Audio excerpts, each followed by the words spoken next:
Sergei Viktorovich, how serious do you think the threat to global nuclear security is today in connection with the conflict in the Middle East? Well, the threat is escalating, I would say, and growing. I have already mentioned that the announced reason, the main reason for starting the aggressive attack on Iran, was declared to be the conviction that Iran is making a nuclear bomb. Although in June 2025, after the 12-day war, the United States stated that all components and all work on creating the bomb had been destroyed. But if this war, according to the quote by Steve Witkoff that I cited,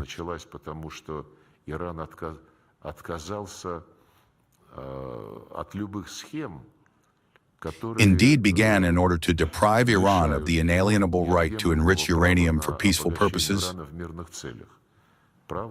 a right that all other states in the world have, and if such logic is promoted now, then I guarantee you that forces and influential movements will emerge in Iran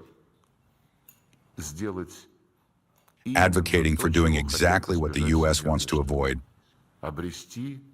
acquiring a nuclear bomb, because the United States does not attack those who have nuclear bombs. There are people who cite the example of Muammar Gaddafi.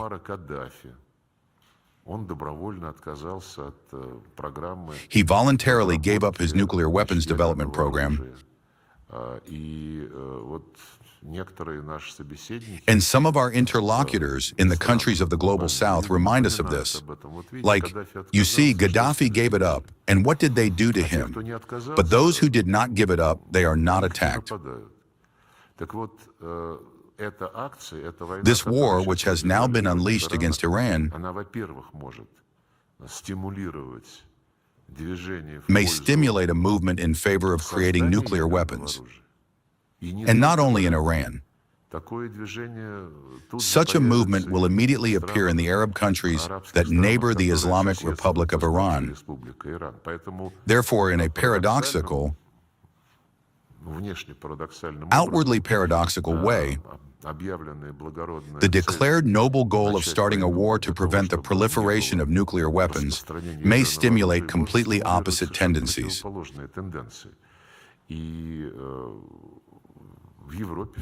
And in Europe, everything is unfolding in an interesting way. Just now, Macron has come forward with another initiative regarding a nuclear deterrence program. He proposed, well, he stated that France will significantly build up its nuclear forces. He will not provide any statistics in order to maintain uncertainty, but he will build both new delivery vehicles and missiles and aircraft carriers.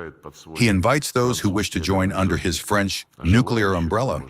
Denmark seems to be ready already, and Germany is ready. And well, Britain, where would we be without it in these matters?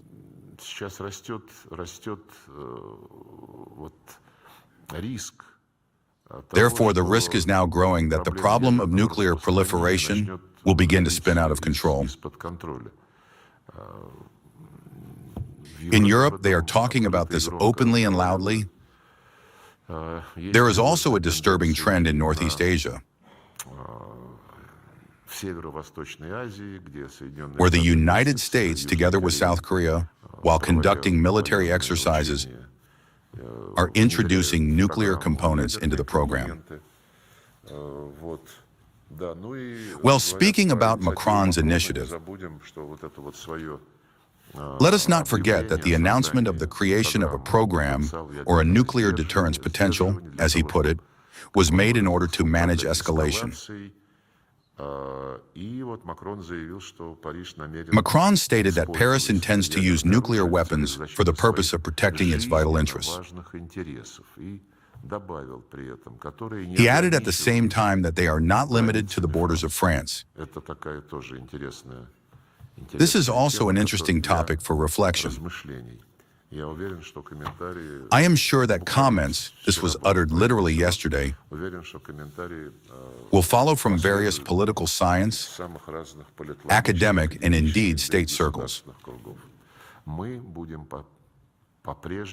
will continue to uphold the principles of the non-proliferation of nuclear weapons. We will speak out categorically against actions that could undermine these principles and provoke a nuclear arms race.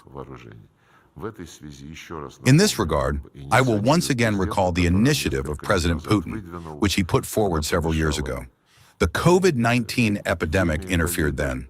An initiative concerned the convening of a summit of the permanent members of the UN Security Council.